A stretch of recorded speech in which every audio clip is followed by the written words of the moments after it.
पूरी दुनिया में बैंकिंग क्राइसिस की शुरुआत करने वाले सिलिकॉन वैली बैंक के धराशायी होने की वजह अब धीरे धीरे खुल रही है।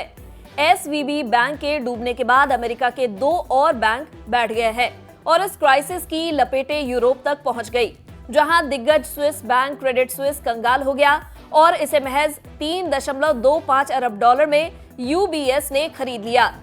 बैंकिंग सेक्टर में क्राइसिस का पहला शिकार होने वाले एसवीबी को लेकर अब जो खबरें आ रही हैं, वो वाकई चौंकाने वाली है। 2008 की क्राइसिस के बाद किसी बड़े बैंक के डूबने का यह पहला मामला सामने आया है। अब इस बात से पर्दा उठ रहा है कि आखिर अमेरिका का ये बड़ा बैंक आखिर अचानक से डूब कैसे गया।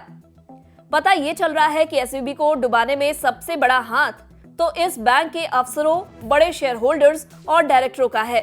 दरअसल पिछले साल के आखिर में ही एसवीबी के साथ मुश्किलें बढ़ने लगी थी और रेगुलेटर्स बैंक को इस बात के लिए आगाह कर रहे थे कि बैंक को अपने रिस्क मैनेजमेंट को देखना चाहिए, लेकिन बैंक ने इस चेतावनी को नजरअंदाज कर दिया। और जानते हैं ऐसा किनके लिए किया गया? ये सब कुछ बैंक के इनसाइडर्स को फायदा पहुंचाने के लिए हुआ। बैंक के अफसरों, डायरेक्टरों और बड़े शेयर होल्डर्स को और उनसे जुड़ी पार्टियों को एसवीबी ने जमकर लोन बांटे। इसका अंदाजा आप ऐसे लगाइए, पिछले साल यानी 2022 की तीसरी तिमाही के मुकाबले दिसंबर 2022 तिमाही में बैंक के इनसाइडरों के दिए जाने वाले लोन 3 गुना बढ़कर 219 अरब डॉलर तक पहुंच गए। ये बात सरकारी आंकड़ों से पता चली है। इसका सीधा मतलब है कि बैंक ने डूबने से पहले अपने बड़े अफसरों, डायरेक्टरों और बड़े शेयर होल्डर्स को आंख बंद कर मनमाने तौर पर लोन दिए। गुजरे 2 दशकों की बात करें तो इनसाइडर्स को डॉलर में बांटी गई ये रिकॉर्ड रकम है। अब सवाल इस बात के उठ रहे हैं कि क्या इन लोन्स को बांटने में नियमों, कायदे कानून का पालन हुआ या नहीं। दिसंबर 2022 तिमाही में भारी पैमाने पर ये लोन बांटे गए और उसकी अगली तिमाही में ही ये पूरा बैंक ही बैठ गया। इससे ये सवाल भी उठ रहा है कि क्या बैंक के मैनेजमेंट को इस खतरे की जानकारी थी। बैंक के सीईओ और दूसरे अफसरों ने फरवरी में बड़े पैमाने पर बैंक के शेयरों की बिक्री भी की थी और इससे भी बैंक के इनसाइडरों के रोल को लेकर बड़े सवाल पैदा हो रहे हैं।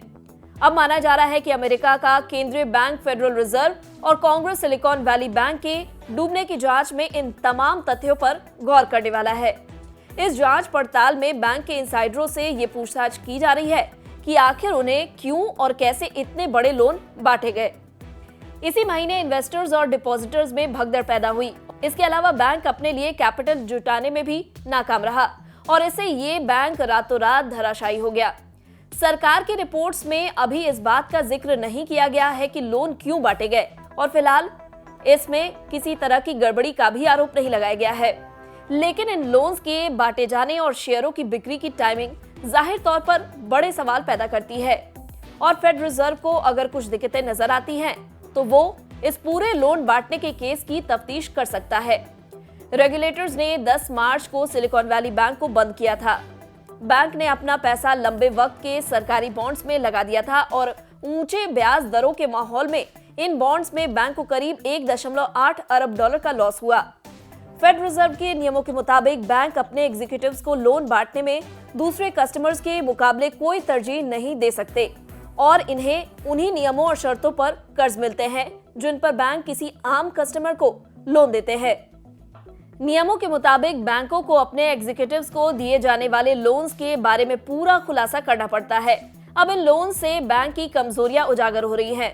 बड़ी बात यह है कि क्या अमेरिकी बैंकिंग सेक्टर में कुछ और ऐसे बैंक हैं जिन्होंने इस तरह के बड़े लोन्स अपने एग्जीक्यूटिव्स को दिए हैं। एसवीबी क्राइसिस की जड़ में जाना इस लिहाज से भी जरूरी है क्योंकि इससे दुनिया भर में इस क्राइसिस को कंट्रोल करने में बड़ी मदद मिल सकती है।